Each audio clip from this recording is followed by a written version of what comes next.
ಇತಿಹಾಸ ಪುಟಗಳನ್ನು ತಿರುವಿ ಹಾಕಿದಾಗ ನಮಗೆ ಎಷ್ಟೋ ರಾಜರು ಸಿಗುತ್ತಾರೆ. ಆದರೆ ಕರ್ನಾಟಕದ ಮಣ್ಣಿನ ಹೆಮ್ಮೆಯನ್ನು ಇಡೀ ಭಾರತಕ್ಕೆ ಪರಿಚಯಿಸಿದ ಒಬ್ಬ ರಾಜನಿದ್ದಾನೆ. ಆತನೇ ಬಾದಾಮಿ ಚಾಳುಕ್ಯರ ಧೀಮಂತ ನಾಯಕ ಇಮ್ಮಡಿ ಪುಲಕೇಶಿ. ಇವತ್ತು ನಾವು ಆತನ ಜೀವನದ ಅತ್ಯಂತ ರೋಚಕ ಮತ್ತು ಕೊನೆಯ ಕ್ಷಣದ ಬಗ್ಗೆ ತಿಳಿದುಕೊಳ್ಳೋಣ. ಪುಲಕೇಶಿ ಕೇವಲ ಒಬ್ಬ ರಾಜನಾಗಿರಲಿಲ್ಲ, ಆತ ಒಬ್ಬ ಅಪ್ರತಿಮ ಯೋಧ. ಆತನಿಗೆ ದಕ್ಷಿಣ ಪತೇಶ್ವರ ಎಂಬ ಬಿರುದಿತ್ತು. ಅಂದರೆ ವಿಂಧ್ಯ ಪರ್ವತದಿಂದ ದಕ್ಷಿಣಕ್ಕೆ ಇರುವ ಇಡೀ ಪ್ರದೇಶಕ್ಕೆ ಆತನೇ ಅಧಿಪತಿ ಎಂದರ್ಥ. ಆತನ ಸಾಮ್ರಾಜ್ಯ ಎಷ್ಟು ವಿಸ್ತಾರವಾಗಿತ್ತೆಂದರೆ ಇಂದಿನ ಮಹಾರಾಷ್ಟ್ರ, ಕರ್ನಾಟಕ ಮತ್ತು ಆಂಧ್ರ ಪ್ರದೇಶದ ಬಹುತೇಕ ಭಾಗಗಳು ಚಾಳುಕ್ಯರ ವಂಶದ ಕೆಳಗೆ ಇದ್ದವು.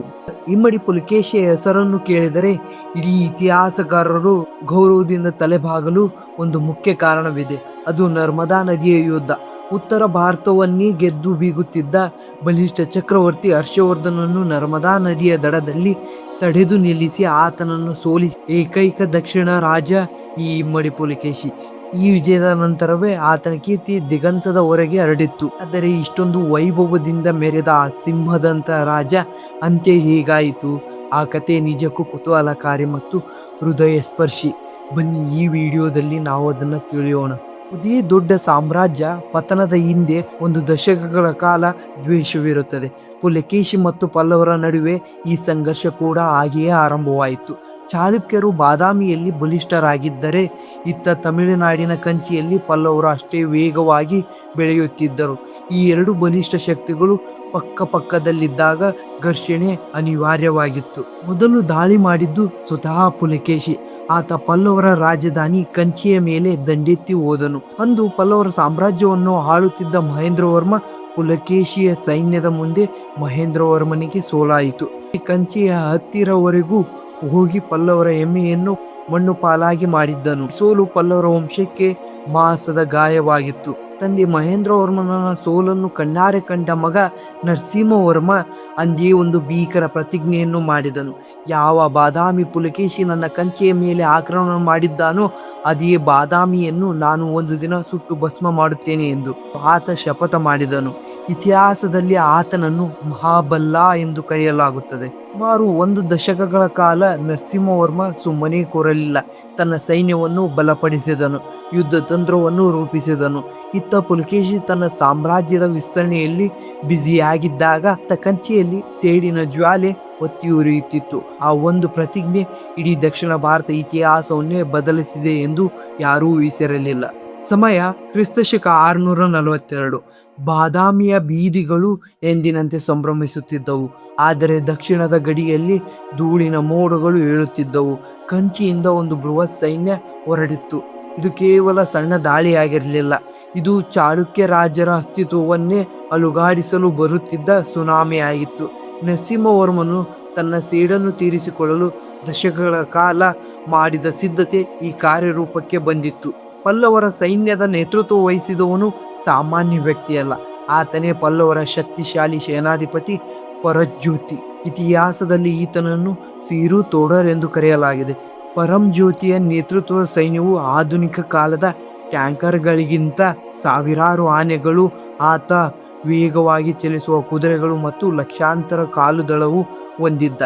ಇವರ ಗುರಿ ಒಂದೇ ಆಗಿತ್ತು, ಬಾದಾಮಿಯ ಕೋಟೆ. ಅವರ ಸೈನ್ಯವು ಬಾದಾಮಿಯತ್ತ ಬರುವ ದಾರಿಯಲ್ಲಿ ಸಿಕ್ಕ ಸಣ್ಣ ಪುಟ್ಟ ಚಾಳುಕ್ಯರ ಸೈನ್ಯವನ್ನು ಧ್ವಂಸ ಮಾಡುತ್ತಾ ಮುನ್ನಡೆಯುತ್ತಿತ್ತು. ಈ ಸೈನ್ಯದ ಶಕ್ತಿ ಎಷ್ಟಿತ್ತೆಂದರೆ ಪುಲಕೇಶಿಯ ಸಣ್ಣ ತುಕಡಿಗಳು ಇವರನ್ನು ತಡೆಯಲು ಸಾಧ್ಯವಾಗಲಿಲ್ಲ. ವರದಿಗಳು ಪುಲಕೇಶಿ ಅರಮನೆಗೆ ತಲುಪಿದಾಗ ಚಕ್ರವರ್ತಿಗೆ ಅರ್ಥವಾಯಿತು, ಈ ಭಾರೀ ಯುದ್ಧವು ಕೇವಲ ಗಡಿಯಲ್ಲಿ ಅಲ್ಲ, ಅದು ರಾಜಧಾನಿಯ ಬಾಗಿಲಿಗೆ ಬಂದಿದೆ ಎಂದು. ಆದರೆ ದಕ್ಷಿಣದ ಅಧಿಪತಿ ಇಮ್ಮಡಿ ಪುಲಕೇಶಿ ಈ ಬೃಹತ್ ಆಕ್ರಮಣವನ್ನು ಹೇಗೆ ಎದುರಿಸಿದ? ಬಾದಾಮಿಯ ಕೆಂಪು ಶಿಲೆಗಳು ಮೊದಲ ಬಾರಿಗೆ ಭಯವನ್ನು ಅನುಭವಿಸಿದ ಕ್ಷಣವದು. ಪಲ್ಲವರ ಸೈನ್ಯ ಬಾದಾಮಿಯ ಕೋಟೆಯ ಮುಂದೆ ಬಂದು ನಿಂತಿತ್ತು.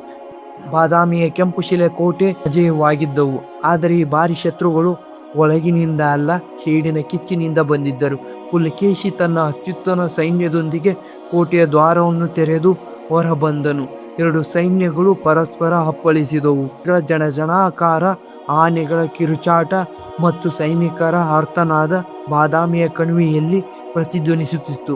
ಈಗ ವಯಸ್ಸಾಗಿದ್ದರೂ ಆತನ ಪರಾಕ್ರಮ ಕಮ್ಮಿಯಾಗಿರಲಿಲ್ಲ. ಆತನ ನೆಚ್ಚಿನ ಆನೆಯ ಮೇಲೆ ಕುಳಿತು 16 ಶತ್ರುಗಳನ್ನು ಏಕಕಾಲದಲ್ಲಿ ಧೂಳಿಪಟ ಮಾಡುತ್ತಿದ್ದನು.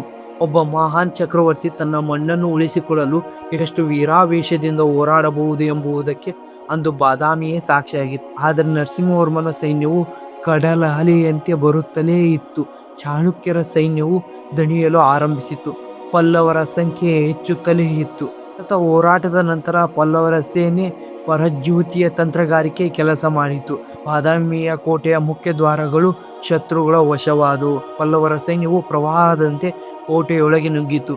ಇದು ಕೇವಲ ಯುದ್ಧವಾಗಿರಲಿಲ್ಲ, ಅದು ಬಾದಾಮಿಯ ಅಸ್ತಿತ್ವದ ಮೇಲೆ ದಾಳಿಯಾಗಿತ್ತು. ನಗರದ ಬೀದಿ ಬೀದಿಗಳಲ್ಲಿ ರಕ್ತದ ಹಳ್ಳಗಳೇ ಹರಿಯುತ್ತಿತ್ತು. ಪುಲಕೇಶಿ ಅರಮನೆಯ ರಕ್ಷಣೆಗಾಗಿ ತನ್ನ ಅಂತಿಮ ಹೋರಾಟವನ್ನು ಆರಂಭಿಸಿದನು. ಬಾದಾಮಿಯ ಕೋಟೆಯ ದ್ವಾರಗಳು ಮುರಿದು ಬಿದ್ದವು. ನರಸಿಂಹನ ಸೈನ್ಯವು ಹಸಿದ ತೋಳಗಳಂತೆ ನಗರದೊಳಗೆ ನುಗ್ಗಿತು.